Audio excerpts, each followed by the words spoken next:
Antarctica. I asked the GWB a few questions related to Antarctica.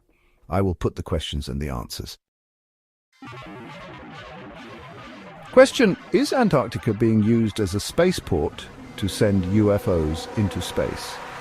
Answer: there is indeed a part of Antarctica that has large vents between the surface and constructions deep in the ice that are used to store space vessels. Some of these vessels are manufactured by Earth humans and some by what you refer to as aliens. Question: do you know about the 3 UFOs under the ice? 1 some miles long and 2 smaller ones. Is it true, and what is their purpose? Are there beings in stasis within them? Are they pre-Adamites? What are pre-Adamites? There are vessels of alien origin buried deep in the ice.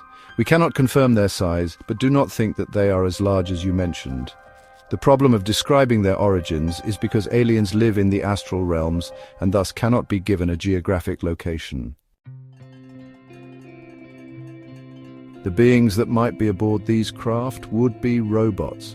They are in what is called stasis, quite simply because they have been switched off to preserve their power source. We are not sure that humans have the technology to animate them again. The pre-Adamites. This is a description applied to mankind that existed before a catastrophe many hundreds of thousands of years ago, destroyed much of the Earth and its various populations. This race did not come from any planet, but were introduced by the directors of life in a way that we will not attempt to describe now. Suffice to say that this early race of humans were introduced, multiplied, and reached a certain level of technical sophistication before being virtually eliminated by a catastrophe provoked by man's warlike tendencies, which in turn provoked global problems. The result was what you refer to as an extinction event. Question: is there a supergate or stargate in Antarctica? Can it transport people from one place to the end of our galaxy? Answer: yes and no. The pyramids, which is what the person was referring to, is merely a broadcast homing signal, so it plays no part in projecting spacecraft anywhere. From a distant place, this homing signal can be detected, and the craft jumps from the spot that they are to Earth if they are using the technique we described in a previous message. Question: are there or were there scrolls under the ice? A library? Did the Ankar take them? Answer: the scrolls mentioned were not as described. They would resemble the hard disks that are used in some computers. No moving parts, but are storage mechanisms.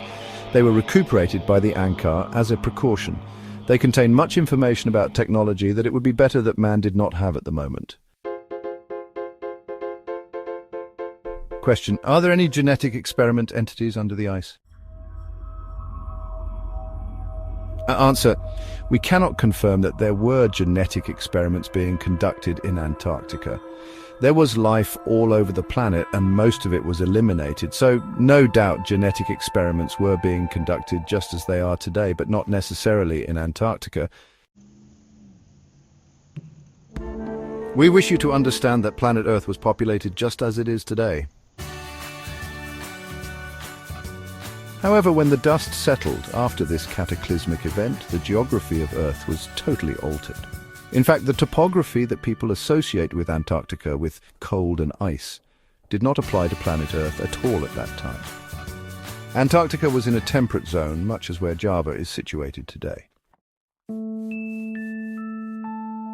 The event that caused another shift that resulted in the continent that you call Antarctica to be covered in ice came much later.